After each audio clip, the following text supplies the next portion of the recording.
नमस्कार दोस्तों, स्वागत है शोमुस बायोलॉजी का और एक हेल्थ कंसर्न वीडियो में। आज के इस वीडियो में बात करेंगे सर्जरी कॉस्ट एस्टिमेटर सीरीज और यहाँ पे हर एक प्रकार के सर्जरी की कॉस्ट एस्टिमेशन की बात होगी।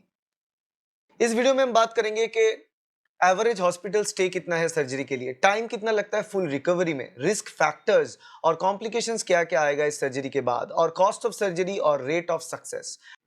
आज हम बात करेंगे बोन मैरो ट्रांसप्लांट सर्जरी के बारे में। बहुत सीरियस सर्जरी होता है bone marrow transplant, time consuming होता है, काफी टाइम लगता है हॉस्पिटल में ही। बेसिकली आपकी लाइफ के एक इंपॉर्टेंट परसेंटेज ऑफ टाइम आपको हॉस्पिटल में रहना पड़ता है इन बोन मैरो ट्रांसप्लांटेशन। जी हाँ, इसीलिए बोन मैरो ट्रांसप्लांट के लिए आपको कौन से डॉक्टर के पास जाना चाहिए? आपको विजिट करना चाहिए हिमाटोलॉजिस्ट के पास या फिर मेडिकल ऑन्कोलॉजिस्ट जो बोन मैरो ट्रांसप्लांट में स्पेशलाइज्ड हैं उनके पास।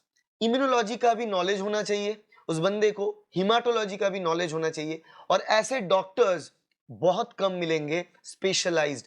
ये स्पेशलाइज्ड डॉक्टर्स आप जनरली आपको टायर 1 टायर 2 में ही मिलेगा, उसके बाद जो विलेजेस है वहां पे जनरली नहीं मिलता। इसीलिए आपको टायर 1 सिटी में जाके वहां का हॉस्पिटल में रह के ट्रीटमेंट करवाना पड़ेगा। Average duration of hospital stay, अब देखो हॉस्पिटल स्टे की यहाँ पे बात करें तो मैं ये नहीं कहूंगा कंटिन्यूअस हॉस्पिटल स्टे, मगर हॉस्पिटल स्टे लंबा होगा, बार बार होगा, ऐसे करके 3 to 6 वीक्स, मतलब ऑलमोस्ट मान लो कि पौने एक महीना से लेकर 1.5 महीने के बीच की टाइम, मतलब एक महीने से 1.5 महीने के बीच की टाइम लग जाता है टोटल प्रोसेस में, जिसमें आता है प्री ट्रांसप्लांट कुछ प्रोसीडियर होता है, ठीक है, उसके बाद ट्रांसप्लांट प्रोसीडियर होता है, उसके बाद ऑब्जर्वेशन प्रोसीडियर्स होते हैं। ये तीनों प्रोसीडियर्स में ओवरऑल 3 हफ्ते से लेकर 6 वीक्स, मतलब 1.5 महीने तक का टाइम लगता है। हॉस्पिटल स्टे की बात कर रहा हूं।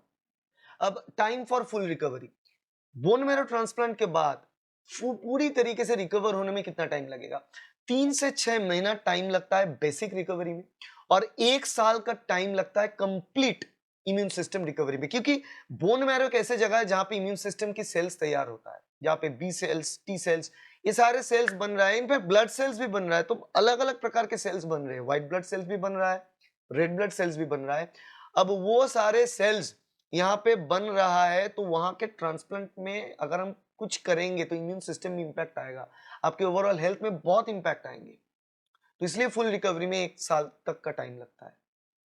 परसेंटेज चांस ऑफ सक्सेस और सक्सेस रेट की बात करें देखो यहाँ पे सक्सेस रेट की बात करें तो 60% से 90% की रेट हम बोलेंगे। क्यों?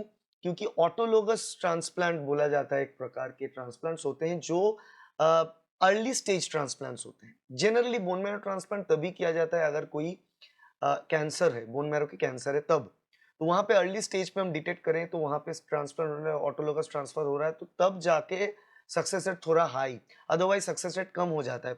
लेटर स्टेज में अगर कैंसर की हम इसको ट्रांसप्लांटेशन करें तो उसका सक्सेस रेट काफी ड्रॉप हो जाएगा। Probable problems after surgery, surgery के बाद, बोन मैरो ट्रांसप्लांट सर्जरी के बाद क्या क्या प्रॉब्लम हो सकता है उसके बारे में आपको बताते हैं।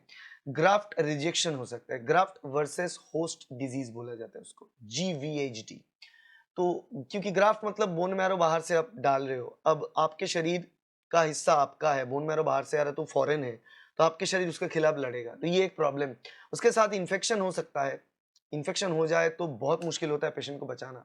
फिर ऑर्गन डैमेज हो सकता है, क्योंकि अगर ऑर्गन को प्रॉपर ब्लड सप्लाई ना मिले तो ऑर्गन डैमेज होगा, ब्लीडिंग होगी, ये सारे प्रॉब्लम्स यहाँ पे मौजूद होता है।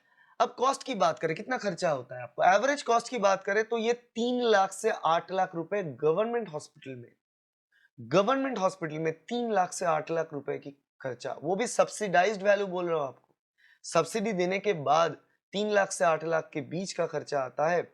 और प्राइवेट हॉस्पिटल्स की बात करें तो 10 लाख से 25 लाख तक खर्चा जाता है बोन मैरो ट्रांसप्लांटेशन में।